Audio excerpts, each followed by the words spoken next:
Do you know what the alternative to being single and childless is? Dating in this age is just trash. I feel like when somebody asks me if I'm single, I completely forget the English language. Hi, I'm Emily. I'm 31 and I am single. In dating, you cannot win. Many modern women over 30 right now are losing their minds.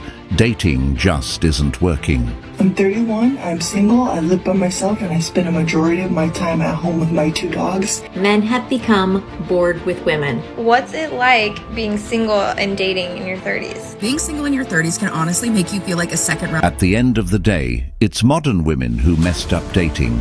They all want the same guy. Kindly subscribe to the channel as it further supports us in our work. Thank you. The reason why women lose value after they get to a certain age is because the people that create beauty standards are into kids, if you know what I mean.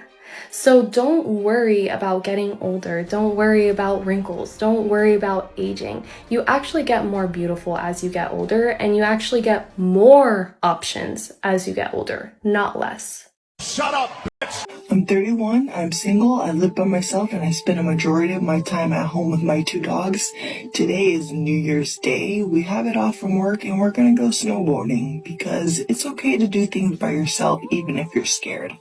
I'm scared. I love living alone, don't get me wrong, but don't be fooled. 90% of my nights are literally just me sitting in front of my TV or on my phone or reading. This is the setup. This is my dinner. It's just me and my dog, of course. But if I'm being real, like, it does get very lonely sometimes. It would be cool to, on occasion, have a roommate or like a boyfriend or something. I am very independent and confident.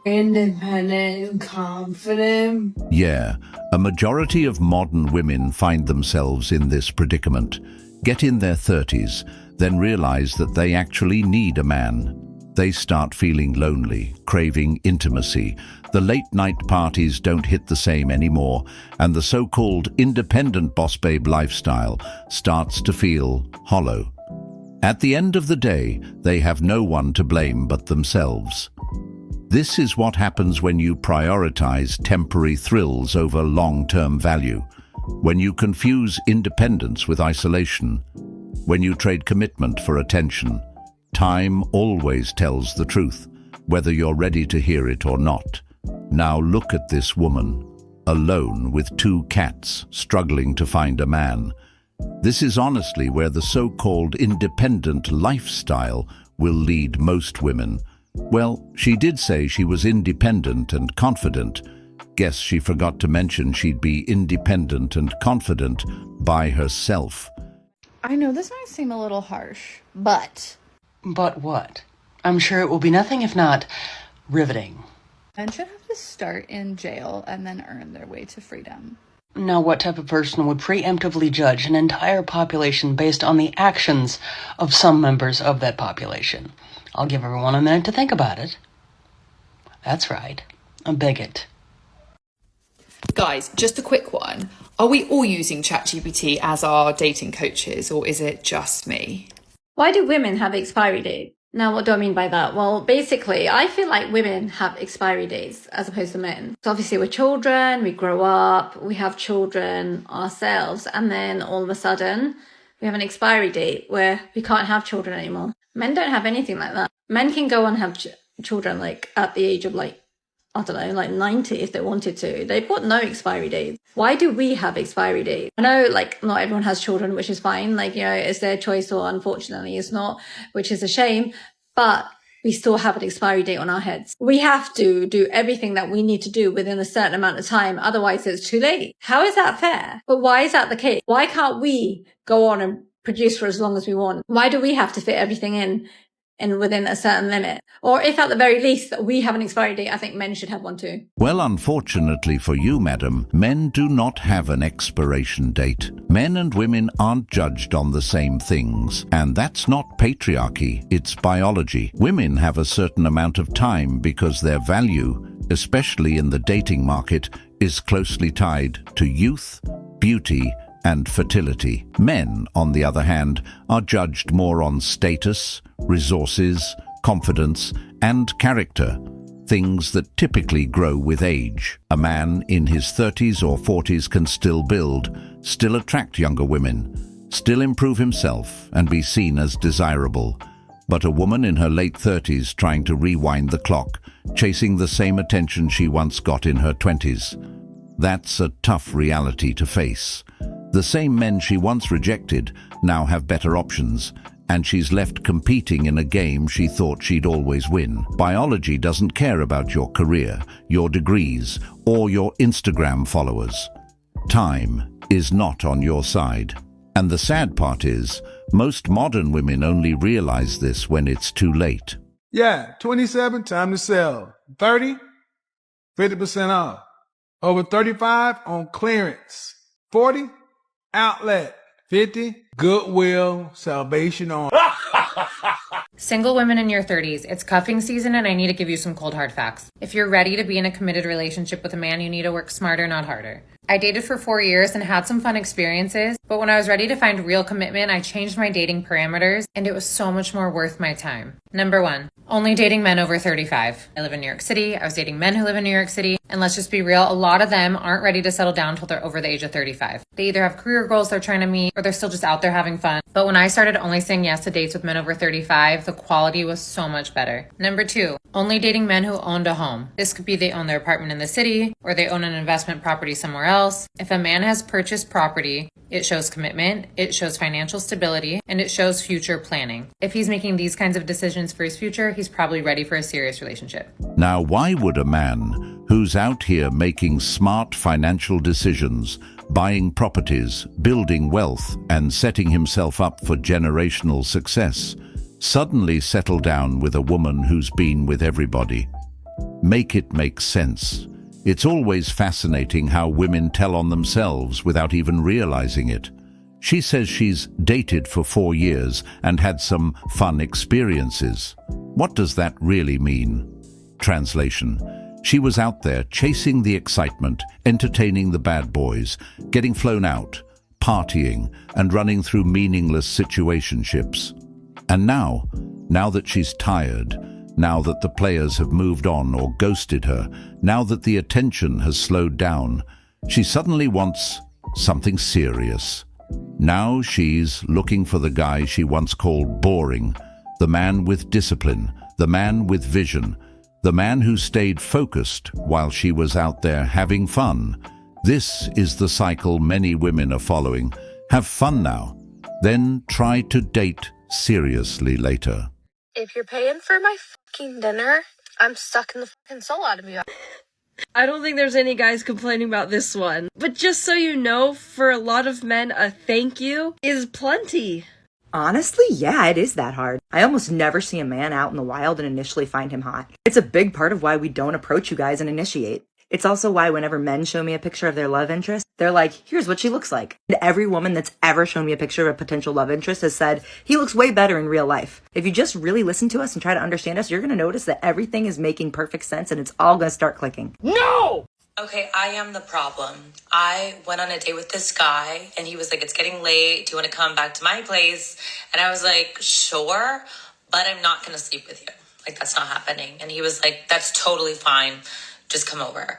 And I was like, cool. So I go to his place. He respects my wishes. He's so nice. He cuddles me all night. And I'm like, are you gay? Like, what? And like, I just wanted him to like try. And then for me to be like, no. You know what I mean? I wasn't going to sleep with him. Now I feel ugly. This is what... That is a woman that wanted to validate herself by rejecting that man. So when he didn't play her game, she was left frustrated. And the bottom line is that she just told on herself in a very real way. This is genuinely scary and men should be very cautious of this type of woman. Essentially, what she wanted was the validation, the ego boost. She wanted to know she could have had him just so she could feel in control and have the power to reject him. But because he didn't make a move on her, suddenly, she's the one who feels some type of way. And this right here is exactly what I mean when I say a man just can't win. Even when he respects her boundaries, keeps it classy and doesn't overstep, there's still an issue. It's like modern dating has turned into a psychological obstacle course for men, where you have to read minds, play games, and still get blamed in the end. Women say they want respect, but often they crave attention even more. And when you don't give them that fix, they spin the story to make you the villain anyway. Lots of women do this today. They play games, then feel a certain type of way because you're not playing along. It's disgusting. You know, when you get with a guy, if he cannot financially take care of all of your bills, if he cannot keep you in labels, if he cannot get your nails and your hair done and take you on vacation, there really is no point in even being with him. And if you think like this, you're a part of my problem. That is what whores think. That is how prostitutes think. And you grown-ass women are out here raising little bitty miniature prostitutes, talking about run them pockets, see what you can get, not thinking, how about I create myself to a financial security, create myself to a level that I can date who I want to because money is not an issue. If you're factoring money when you're getting with somebody, you know what you are? You're not a partner. You're a parasite. You're a virus. I agree. Here are 3 things that women do which lower your value in a man's eyes in a relationship. This is absolute bullshit. The 3 things are ladies' nights, not letting your man lead, and being overly combative. So essentially, don't have friends, a life, or a voice. There is a difference between setting boundaries and trying to control your partner and not having any agency in your relationship and not being yourself and not having friends and not standing up for yourself. Those aren't boundaries. That is stifling. And you cannot bring value to a relationship if you're a stifled version of yourself that cannot do or be anything that you are.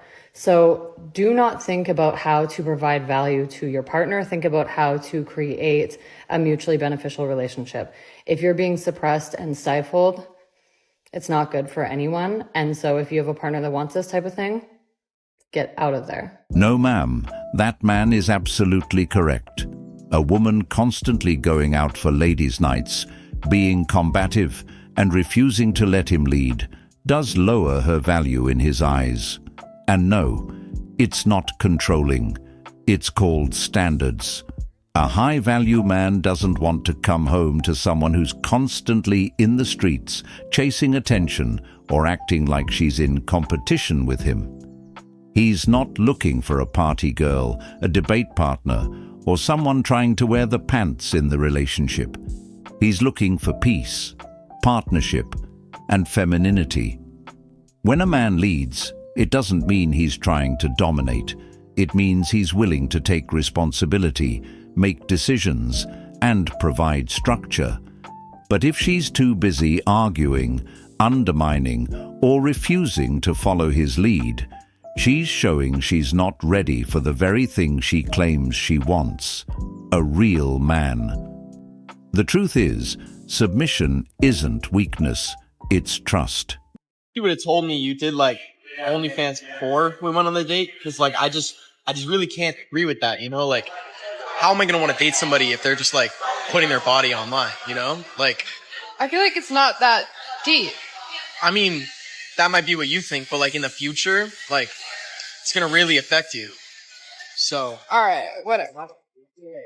Okay, is it actually true that a guy treats you the way he wants to be treated first, and then he starts treating you the way you've been treating him? Sometimes. A lot of men show up being respectful, consistent, loving, overall generous, and yes, they would absolutely love that in return. But for a lot of men, they'll give first just to see how she responds. But in a lot of cases, if he sees that you're ungrateful, avoiding him, or treating his effort like it's worth nothing, a lot of men won't continue the relationship at that point. They'll walk away. Or sometimes he'll start adjusting a bit. It's not because he stopped caring, but because he doesn't want to be disrespected. So I've been single since the dinosaurs walked among us. And this is the first new year in as long as I can remember that I did not put any sort of like manifesting a partner on my vision board or in my goals or in my intentions for the year, like just not doing it. And it feels so freeing. I'm so exhausted. Just when I thought I landed a job, I didn't even get to start this job yet, and I have to quit. One of the hardest things about being a single mother is finding a job. Being able to provide for your child, especially when the holidays are right around the corner. It's like, just when I thought everything was working out, it's fucking sad to say, but I don't even have a fucking coat. It's fucking freezing in New York.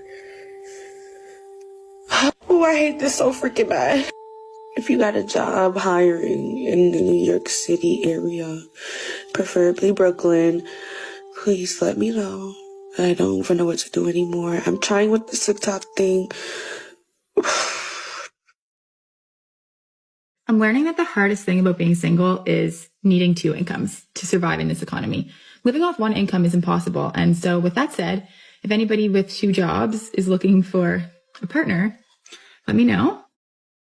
Good morning. I'm Carrie. I'm 36. I live alone. I'm single. I work from home, and I'm very lonely. That sucks for you!